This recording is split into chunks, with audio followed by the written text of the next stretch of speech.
algebra. There is an assessment available today. That assessment is on the different types of transformation, sliding the chart around, or stretching it, or flipping it entirely. So if you need to do that assessment, if you're ready for that assessment, make sure that you are scheduling that using the assessment schedule link right below this video. If there are other assessments you need to do, that's how you will also do other old assessments. Another note about the class, everything has been unlocked. So if there's an assessment that you are missing and you would like to take, you can just schedule and sign up for that. I'm not going to check old assignments. You can just skip right to reviews if you want to. Everything is available going forward. There is going to be one more assessment on graphing.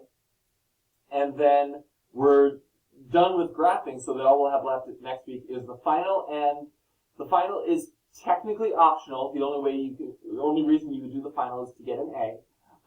So most of next week you will have to catch up and to pass the class. So make sure that you're going to be signed up for every assessment that you need. Next week you'll be able to sign up at any time that you want.